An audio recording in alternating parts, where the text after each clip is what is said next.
have interior designer Mika Doria. Hello, Mika. Yeah. Thank you, IDR Neil. And hi to my in-interview sa board exam special, IDR Jenna and IDR Glenn. And hi, everyone. Just a quick check-in. Okay lang ba kayo? Nag-lunch na ba kayo? Kasi like everything we're saying will not make sense if hindi kayo nourish right now. So this is a practice for your board exam. We just wanna make sure you're all right. At hindi lang autopilot to with you guys. Alright. Okay, so I'm gonna share my screen. I made sure to prepare itong mga nuggets from my two-time board exam journey. And sa mga na-interview ko na top-notchers and passers, I'm sure that this is gonna be super, super, super helpful for all of you guys. Welcome to Mindset Magic with Mika, where we unlock clarity, courage, confidence, creativity, and connections so you can show up as your most expressed, most aligned, most unstoppable self. If you are ready to shift into your main character energy and design a life that feels as good as it looks, you're in the right place. I'm Mika Doria, your interior designer, your Mindset Magic Muse, branding goddess. Let's dive in. So during the exam days, let's go. So I really want to have a quick check-in. As someone who does mindset magic, gusto ko nandito yung body nyo, guys. So just a month before Idlen na, how are you feeling? If you're feeling nervous and overwhelmed, if you feel excited and ready, if kaka-breakdown mo lang, pero nandito ka para mag-recharge, mag-recover, please let us know where you are right now para pag nag-open forum tayo mamaya, hindi kami parang fake positivity, di ba? We wanna make sure that we are speaking to you and what we're doing here is helping you. Okay, so walang nag-breakdown. I love it. Meron lahat. Okay, that is valid. Okay, so assess yourself right now because the way you are right now, your state will dictate also how you will be preparing, how you will be showing up on the exam. So ngayon pa lang, alamin na natin, kinakabahan pa ba ako? Magbe-breakdown na ba ako? Excited ba ako? Do I feel ready? So please, let that stick in your mind, keep a mental note, and just drop it in the chat here. So, whichever you are feeling, we will help you. So, hi, I'm IDR Mika. And as I said kanina sa bio note rin from IDR Neil, ayan, high achiever ako. I graduated magna cum laude. But even if it's like that, I still had to retake my board exam. So, kasabay ko si Jenna during the first time, during 2023. And then, when I finally passed, kasabay ko yung batch naman ni Glenn, which is 2024 last year. And what's interesting is, mababa yung passing score last year compared sa 2023, the one I didn't pass. Diba? So parang ako, what? So what makes or break your board exam journey? Diba? Like, curious ba kayo? Kasi ako, yung isa kong exam, walang drawing, tapos yung pangalawa, may drawing sa furniture and what, diba? So parang ako, anong mali? Did I miss something? Or was it me? Was it my preparation? And that is something that I uncovered and also tried to figure it out by interviewing yung mga fellow pastors and top-notchers rin in my Mindset Magic podcast, which is here. I keep on saying this because konti lang yung time natin ngayon, but this is gonna be a great resource for you. It's something that I wish I had when I was studying for the boards as a lone wolf, but now it's here, so I hope it helps you too. Okay, so let's talk about the exam now. What do you actually do during the exam days, di ba? Kasi imagine mo, you prepared for so long, 3 months, baka yung iba, 6 months pa lang, 1 year. Pero how do you really make sure na on the day itself, hindi ka magpapanik, magbe-breakdown, and masayang yung effort mo? Di ba? Like, sino may gusto nun? Ako hindi, kasi guys, I know what it's like to prepare for a long time, tapos pagdating sa exam biglang, ay, 3 hours ako magde-design concept kasi wala lang, kinabahan ako. Di ba? Like, no, that is not how we do it. So, I prepared here pre-exam day, actual exam day, and post-exam day. Kasi 3 araw yan na full day almost. So, we have to make sure na before the exam day, tapos yung sabak day, and after that, meron tayong flow. This is what finally helped me pass it the second time. Okay? So, before every exam day, kasi nga 3, this is what I did. The night before, I know nasabi ni na IDR na din kanina na Wag na kayo mag-review ganon. Pero for me, I didn't review nung first take ko before every exam day. So this time, I tried. What if, check ko lang, like, the-review lang ako ng Quizlet bago matulog. Diba? Like, check ko lang if it's gonna change things. And thankfully, it did. Kasi diba, like yung subconscious mind natin, it's really effective kapag bago ka matulog, yun yung yung last mong nakita. This is how you leverage it, okay? I'm giving you, I'm giving you like really, really, really subconscious neuroscience hacks. Bago ka matulog, before the exam, the last thing that you will see, the last thing that you will immerse yourself on is what's gonna be replaying on your mind the next day. So please, during the exam week, immerse yourself na nag-e-exam ako and I'm preparing for this. I am gonna pass this, okay? So review if you have bandwidth. Quizlet yung best friend ko during that time. Hanggang sa makakatulog na lang ako na, okay. Okay lang yun kasi I trust my subconscious mind to do it for me. And next is to prep the outfit. Na-mention na rin kanina ni na IDR, Mick and Nick yung mga outfit na need. So prep your outfits. So yung outfit lang naman is the white polo shirt, diba?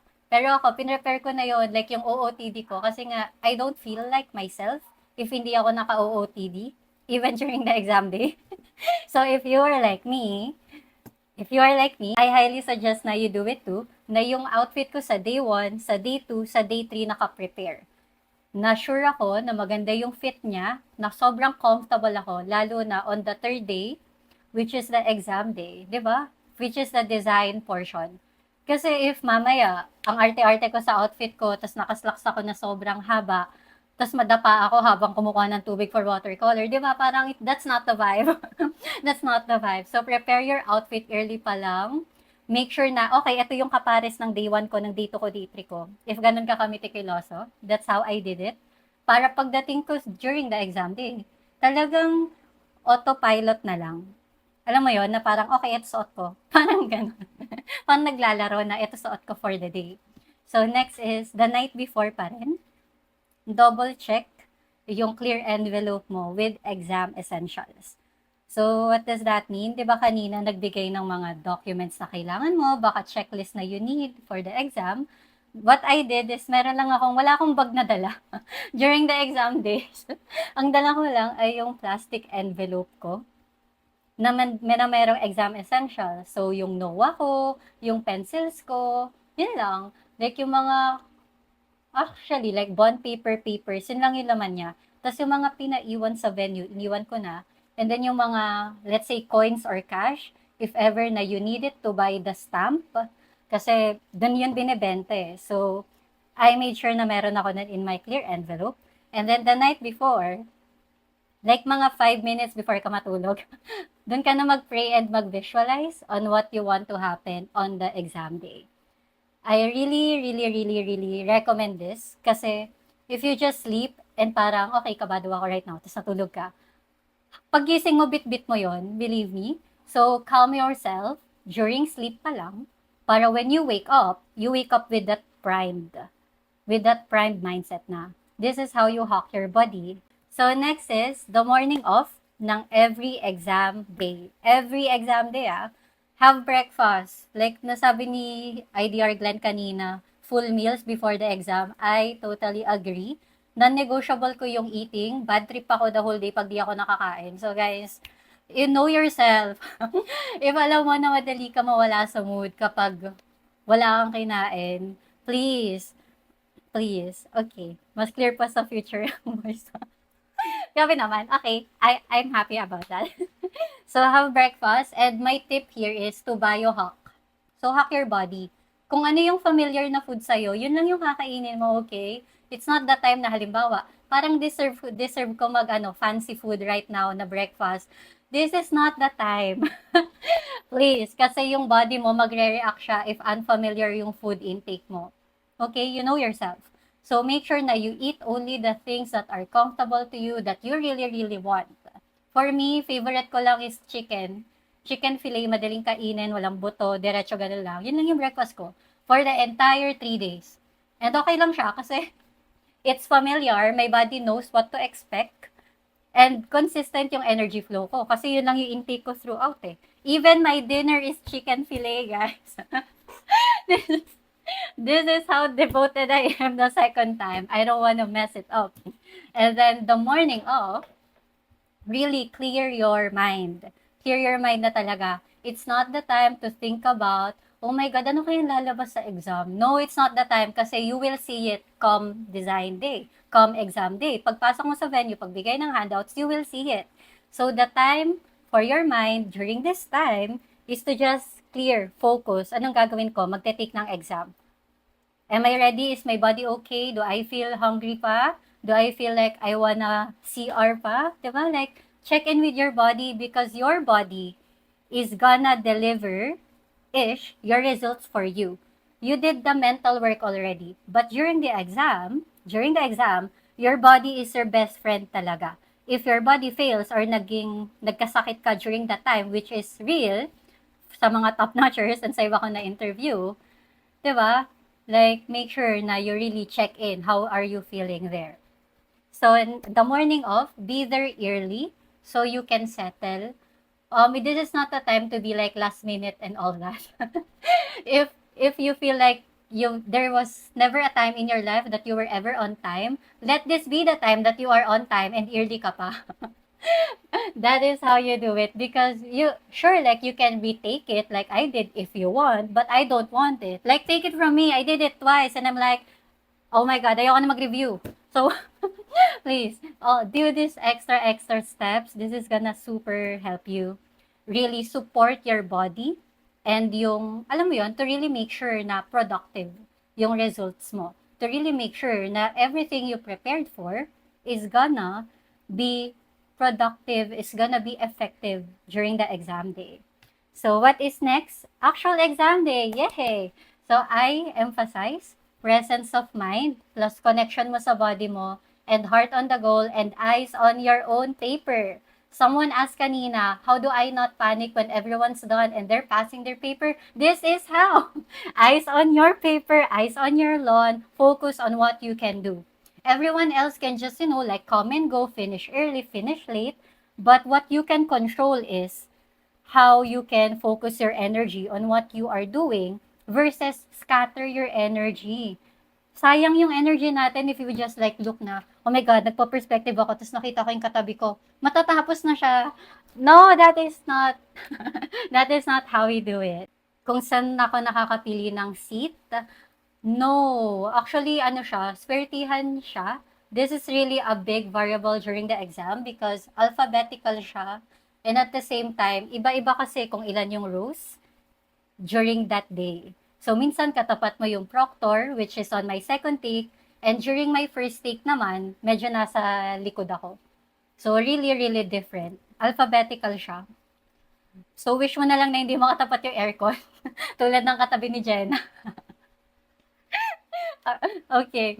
So, sa actual exam day, there are two types-ish na I think of. First is the ACADS or theoretical day. So, ito yung mga multiple choice. Second is design or drafting day, which is like the biggest chunk of our board exam score, which I failed the first take. So, listen guys.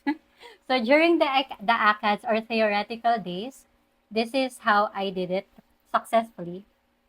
If it is pure ACADS, so multiple choice, elimination, everything, trust your intuition. Mika, ano yung intuition? That is your initial nudge. Alam mo yung parang pag binalikan mo, alam mo yung parang nabasa mo, tapos sabi mo, parang ito yun. Guys, trust it. Okay, trust it. Don't be the type who's like, after the exam, hala, yun yung una kong naisip eh. Kaso nag-doubt ako, pinalitan ko. I did that many times before. Kaya nga, kinulang yung score ko last time. So guys, okay, trust your intuition. And you can trust your intuition when you take care of your body. So gets? Kaya ganito yung order ng the way I'm saying these things. So I do 3 rounds when answering. First is, magmamark muna ako lightly on the handout na binibigay nila. So okay, ito yung sagot ko, based on pure intuition. And then sa second na, dun na ako magsa-start, sa second read ko ng handout dun na ako magsa-start shading on the answer sheet. So, lightly lang na parang, okay, parang sure na ako. Intuition check, overthinking check. Ito talaga yung sagot ko eh. Kahit anong piga ko, ito talaga yung sagot ko. That's when I blacken it to confirm. Wag mo na kayo mag-blacken kung parang, okay, give up na ako. Kasi minsan, as IDR Glenn said, lumalabas talaga yung ibang sagot sa ibang questions. Like, paikot-ikot lang. So, kapag merong isa doon na parang bigla ka nag-overthink, tas na mali mo, that's like 4 questions na mali yung sagot mo. Pero kung natama mo siya, that's like 4 questions na tama ka, di ba? So, 4 points agad. So, that is how you really. Yes, the handout is the questionnaire. Pwede siyang lagyan ng ng marks. So, that's how I did it. Di mo na ako dumiretso sa answer sheet kasi syempre, pagkabigay ng handout sa'yo, kinakabahan ka pa eh. This is real story. Kinakabahan ka pa eh na parang, wait lang, parang di ko na nare-recognize tong mga tanong na to. Ano to? Like, diba? Like, may ganong moments pa. Pero as you go along, pagdating sa medyo gitna, nagbabasa ka na. 1 to 100 yung sa amin nun. Habang nagbabasa ka na, okay. Naalala ko na. That's why, I do like 3 rounds nga. So, yun. I hope that is helpful. And then next is, eto na. Ito yung sabi ni Glenn na 12 p.m. pa lang umuwi na. Kasi 'di ba, design day bukas, I need to rest. So isa rin ako sa mga maagang umuwi. So para sa day na meron ng color theory, this is what I did. Oh, fun fact, yung color theory yung highest ko in both exams, consistently. So, and this is what worked for me. I-prioritize niya yung pag-wash ng watercolor or general areas. Like, wag muna kayo na parang maganda dito, may accent pang ganito. No, guys. Like, focus on what they are asking for. Complementary colors, ano yung go-to mo? Blue and orange. Okay, anong shade? Ito. Wash mo na agad. Wash mo na. This is how I did it. I wash everything first. 5 yung binigay sa amin na coloring inside lines. So, 5 yon. I wash everything first. Nasa drafting board ko, dala ko na yon. Tapos naka-layout sila. Illustration number 1, number 2, number 3, number 4, number 5. Lahat sila nakalatag sa drawing board ko. So, kapag merong same color na gusto ko gamitin, okay, dito lang yon. Alam mo yun, na parang nagbibingo ng colors na gusto kong gamitin. Then, I just keep a mental note na, okay, this one, they're asking for complementary, this one is split, this one is analogous, this is monochromatic, ito yung gusto kong gamitin, Why is this effective? Kasi, when I mix one shade of blue na I really like, na I wanna use for my other illustrations, I don't have to mix it again. Alam mo yung parang darating pa yung perfectionist tendencies mo na, hala, hindi pa siya super blue, hala, hindi pa siya sky blue na I want. Let's skip that overthinking and just, do it all in one go. If yung one entry mo may blue, lagyan mo na agad ng blue yun, di ba? Make it easy for yourself. So that's how I do it. And don't waste time making it pretty. Focus on the big picture. Ang tinatanong sa color theory is kung the color scheme ba fits the brief. So what they are testing here is yung color harmony that you know of, di ba? So that is the big picture. And they don't see the harmony if they don't zoom out. This is why it does not make sense to zoom in on the details, na parang dinidetail mo pa yung pattern nito. No. That's not how it worked for me. Sayang yung time, guys. And mind you, minsan, actually, nung time ko nga, during kasabay si Glenn, naka-sandwich yung color theory in between ng theoretical subjects. Diba, Glenn? So, parang, pag nagtagal ka pa sa color theory mo, paano naman yung isa mo? Mamadaliin mo ba? Diba? This is why I say, don't waste time making it pretty. Focus on the big picture. Watercolor paper ba pinoprovide ni PRC? Thankfully for us, yes. Sa 2 times na yon, they provided watercolor paper. Ang swerte nyo naman. Sa amin, bond paper lang talaga. Grabe. Hindi na kami nitis pang bond paper. Grabe. May budget na sila, I guess. IDR. Ito naman. Pero yes, sana. Hopefully, guys, watercolor paper din sa'yo. Yeah. Sige po, IDRB ka. Yes, thank you. Sana watercolor paper pa rin. Kasi if not, actually this is true story rin. Kasi yun nga, sabi ng mga board takers before, minsan daw bond paper talaga, like sobrang nipis. So I also practice using watercolor on the thinnest bond paper na I can find. So, yan guys. Just a skill practice, I guess. Pero if hindi ka naman super overthinker, di ba? Just trust na, okay, alam ko na yung watercolor. Siguro watercolor paper yung lalabas. Mag-manifest kayong lahat dito, 67 kayo. 67 tayo. Sana may watercolor paper. So, yun. So, next is, okay, quick regulation. I know na pagdating ng exam, kahit gaano ka ka-prepared, there will be times na magba-blackout ka. So, this is how I did it. Steady your mind and body when stress hits. Itong ituturo ko sa inyo, this is how you regulate your nervous system very quickly. Para pag kinakabahan ka na or nanginginig na yung kamay mo, hindi ka na makagawa, this is how you will reset your body. May point system ba sa color theory? We're not really sure how they grade it. Basta on my experience doing it twice, it's really like color harmony. Na parang pag sinabi nila na complementary colors, syempre, dapat ano yun, based sa color wheel. And other than that, yung proportion na paano mo i-distribute yung colors. Diba in ID, what we do is 60, 30, 10. So 60 is your dominant color, 30 is your secondary, and 10 is the accent. That's how I did it. Kasi that's like a foolproof way to make sure na yung proportion ng colors mo during the color theory, balance sila. Yay! Watercolor paper daw. Congrats everyone. You are already one step from passing. Eh, sabi ni Nadine, 50 points multiple choice and other 50 points Ah, for the renders. So, I think yung tinatanong din about dun sa, okay lang na idea, Mika. yes, go. Kasi, I teach kasi fine arts every Saturday. So, I have yung mga 4th year, 3rd year mga tinuturuan ko. So, I think, number one, ano ba yung basic na pagpapasa tayo ng mga renders? Automatic kasi, yung linis, yung application ng color, kung tama ba yung kung ano man yung color harmony na i-require. Tapos, yung kanina, balikan lang din natin yung question kanina. What if yung wood, what if yung mga accessories na nakalagay din dun sa drawing, isipin nyo na lang na you are designing as an interior designer na talaga. Imposible naman na, like for example, yung sabi ni Glenn, yung nakita niya na sample nung katabi niya, monochromatic, it doesn't mean na lahat monochromatic. You can design naman a color scheme with a wood. Pipili ka lang talaga ng magandang wood class, kung anong klaseng wood yung gagamitin mo para mag-harmonize siya sa color scheme na ginamit mo. So, very basic lang din naman yun. Alam ko kinakabahan kayo kaya nag-overthink kayo sa mga ganong questions. But, isipin nyo lang, where you're doing all these drawings, kahit sa anong subject pa yan, furniture and interior design subject, isipin nyo na lang na you are an interior designer and you are applying yung mga basic knowledge about interior design dun sa lahat ng ito-drawing nyo. Baka may dadagdag pa interior designer, Mika. Yeah. Thank you, IDR Neil. That is super, super helpful. And that's true kasi when I was doing yung color theory, yung may nag-ask kanina paano yung wood, halimbawa, complementary yung ina-ask, di ba? Pwede ka naman maglagay ng shade ng wood doon na slightly orangey eh. Tapos yung blues mo, navy blue, tapos i-apply mo sa ibang areas, di ba? And that would make it complementary.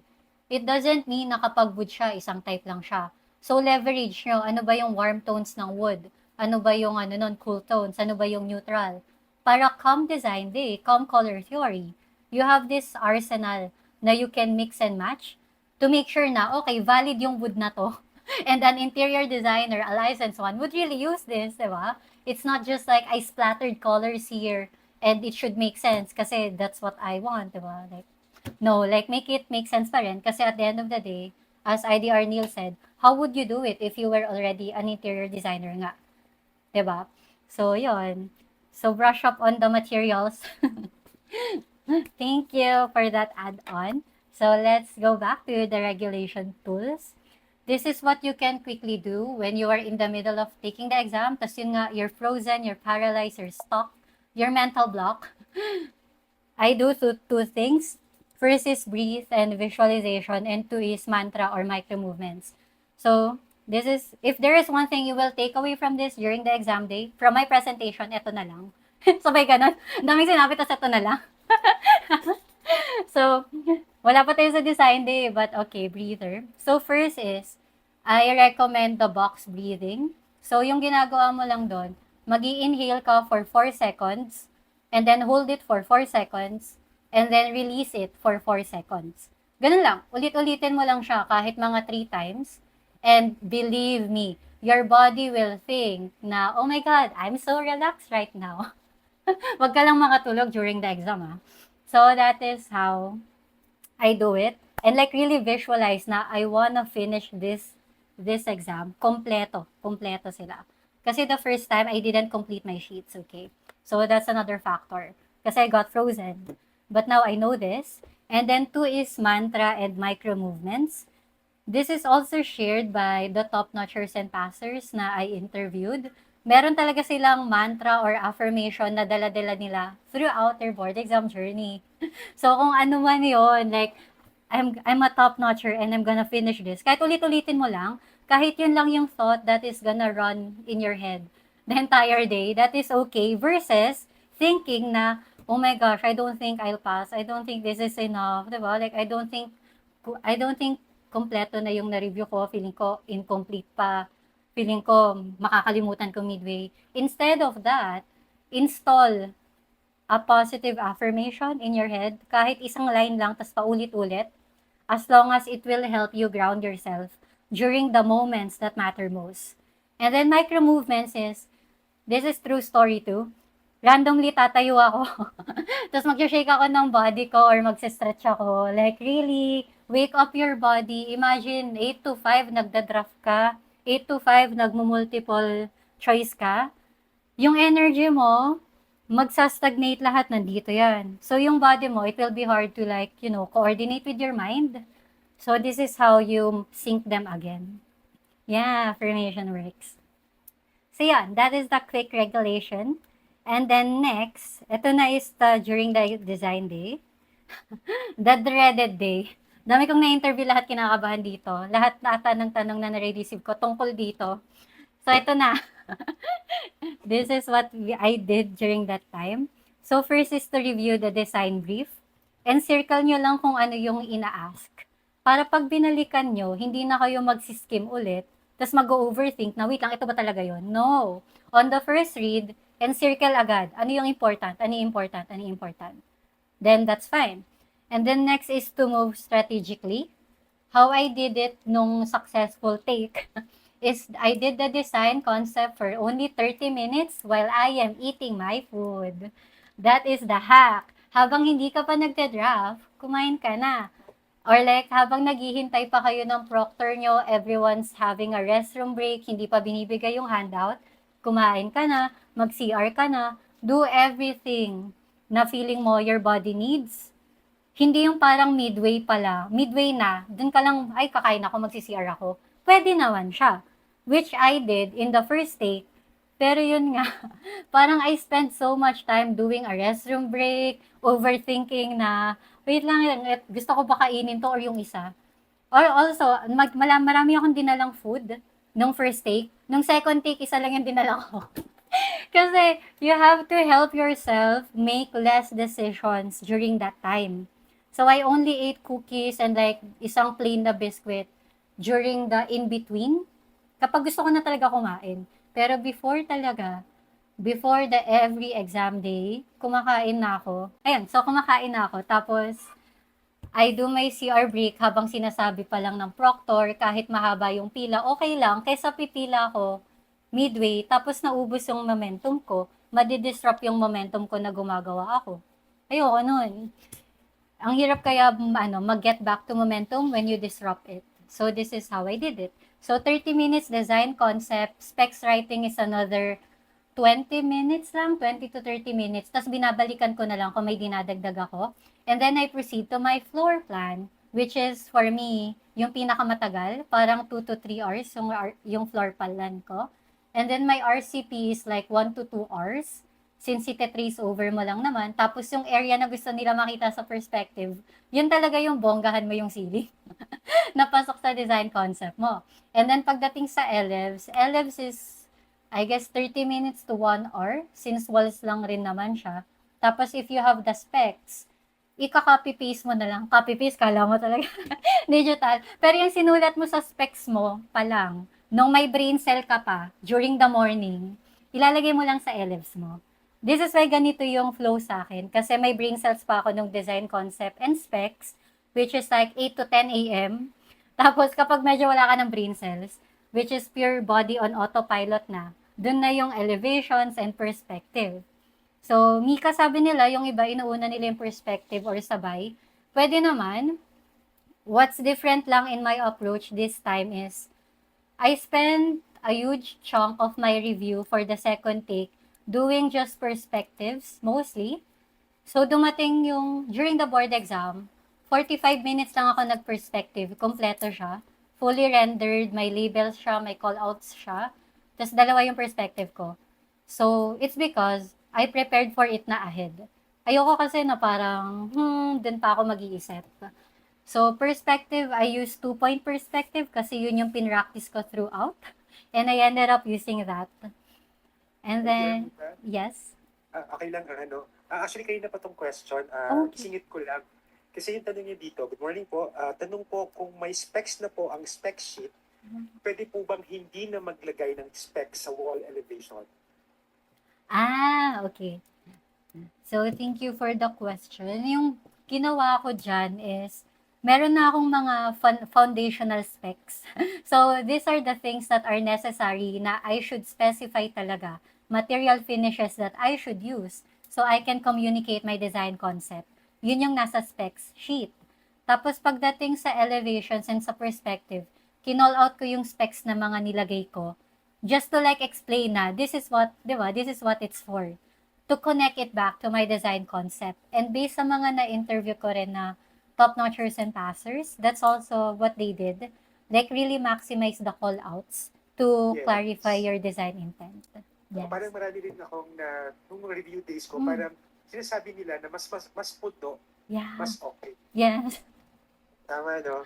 So, Mm-mm. hopefully yung iba nating mga professional dito, ganun din yung alam nila. Yeah. Kaya sinasabi namin sa mga participants. May isa pang question dito. Kasi doon na rin naman tayo sa mga specs, floor plan, RCP. Pwede po bang i-marker ang plans? Ibig sabihin ba nito ay kulayan ang plans? Tama ba? Pwede ba? I think based on how I understand it, do you mean na parang may black marker ka, tapos yun yung ipang walls mo? Kasi if, ayun. Yung walls lang po, sabi niya. Okay, yung walls lang. Yes, actually, on my take, I did, nagdala ako ng black marker kasi di ba makapal yung walls. So, para isang ganun lang. Kasi yun nga, curve nga yung sa amin ni Glenn nun. So, good luck talaga. Parang nag-pointillism pa ako dun para to make sure na precise yung, grabe, yung pag-fill in ng solid walls. So, you can do it so it's quicker. Ayun. Huwag ka lang lalagpas. Thank you. Sige, continue po. Sinisingit ko lang, depende dun sa topic mo para at least nasasagot natin agad yung mga questions. Yes, that's Sige, better. continue, please, Mika. Thank you, Arnia. Okay, so bring everything that you think would make your process faster. So next is eat and hydrate. Comfort food, not messy. Tapos nilagay ko dito, during conceptualization siya, before speed drafting. Here's the thing, nung nagda-draft na, hindi na talaga ako makain. Hyper-focus na ako. Kasi nga, I spent my time eating, drinking, water, conceptualizing during the design concept writing and during preparing my specs. And while, like just drafting, brainstorming on my perspective and floor plan. So, eat and hydrate. Una pa lang, comfort food. Huwag na kayo parang fancy food dyan. I just ate like skyflakes. Tapos nagdala lang ako ng kanin kasi nga bad trip nga ako, di ba, kapag di ako kumakain. So, naglagay ako ng extra lunch ko. So, may breakfast ako na full meal. Tapos meron pa akong full meal na lunch.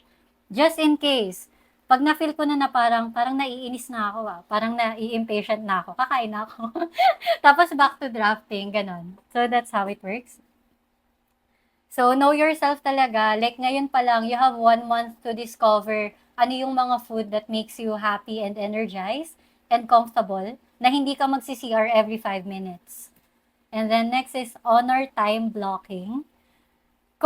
If you promise to yourself na 30 minutes lang yung design concept mo, please respect that. Don't be like me on the first try na naging 2 hours yung design concept ko. because I overthink a lot during the first take. So guys, no. When I said yes to extending my time for the design concept, I said no to completing my elevations. So when you say yes to something, you say no to another. So guys, honor your time blocking. Maximize nyo na yung muscle memory nyo. Kung ano yung familiar tools and setup nyo, do it that way. Don't change anything. Really, just leverage. Just remember na everything you've been practicing, preparing for, etong board exam, that's just another one to really like do it full on. So, no need to change anything else. Tapos, refine if there's extra time. Prioritize mo lang kung ano yung tinatanong. Add ka na ng more details after if may time ka pa.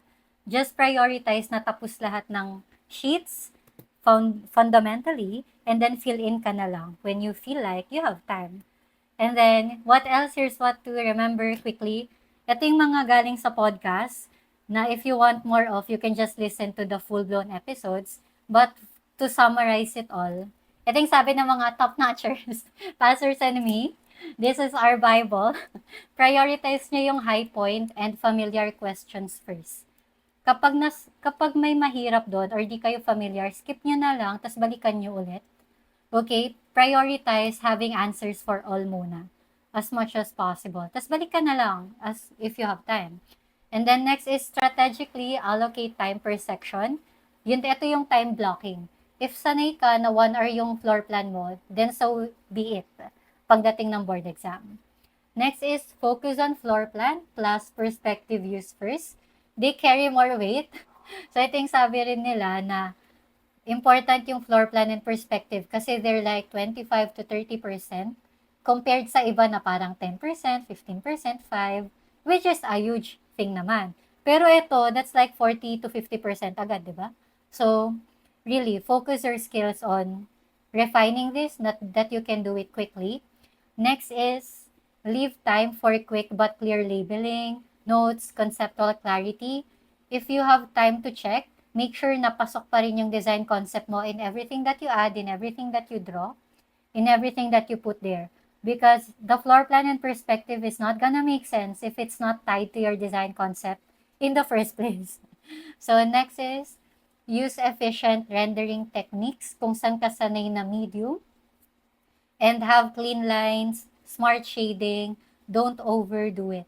Don't overdo it meaning, halimbawa, pinapaganda mo lang yung halaman dun sa gilid. Pero di ba hindi siya big part ng perspective mo. Let's not do that.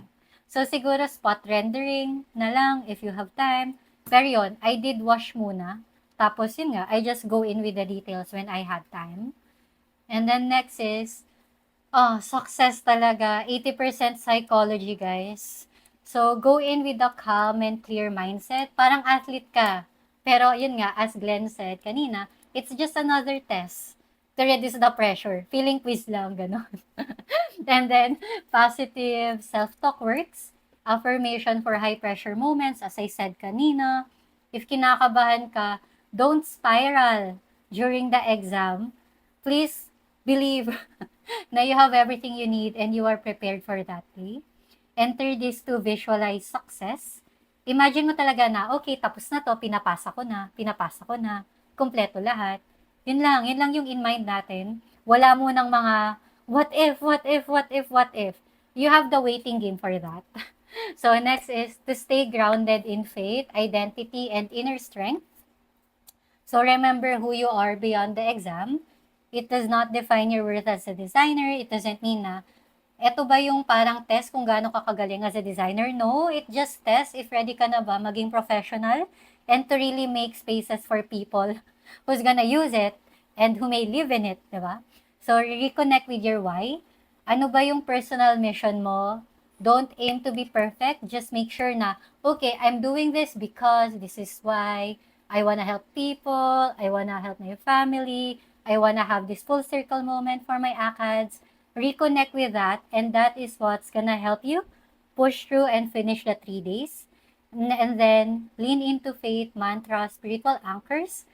If you are like madasalin, marami kang ritual, pwede mo nang gawin talaga lahat-lahat. Or like yung ano yun, yung lucky underwear. May ibang gumawa. So, really depends sa kung anong pinaniniwalaan mo, natutulong sa'yo pumasa. Basta, be steady during breakdowns. So, yun. And then, after every exam day, ito na yung after day 1, tapos after day 2, after day 3, debrief, don't obsess and lose focus. If feeling mo sa day 1, medyo parang, di maganda performance ko, may nakalimutan ako, nagkamali ako, don't obsess. Because you still have 2 more days, you still have another day, you still have another subject to improve on. And then next is night preparation. Pray before sleeping. And natulog talaga ako ng 9 p.m., around 9 to 10 p.m. Pinilit ko, kahit nagpupuyat ako nung nagre-review, pinilit ko matulog ng maaga and to wake up early. Kasi 'di ba, like 1 week ko lang naman titiisin eh. So just do it.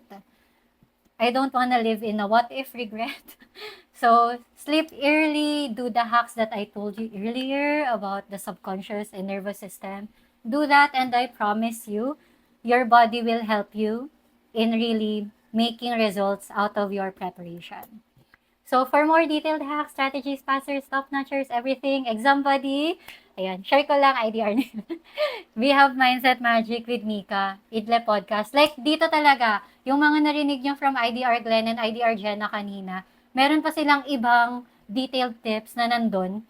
Like, mga 1 hour yon, pakinggan nyo lang sila. Siguro top-notcher na rin kayo, come the results. Diba? So, that is our intention for you. Like, our vision talaga is to have a higher rate ng passers and to have a longer list ng top-notchers for this year. So, let's make that. Let's co-create that.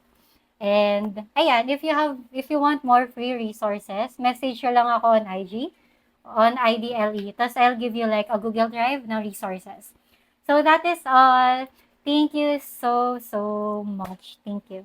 Thank you, IDR. That's a wrap for today's episode. I hope these insights gave you clarity, courage, confidence, and peace as you prepare for your own board exam journey. So if you are serious about passing, make sure to follow Mindset Magic with Mika so you don't miss an episode.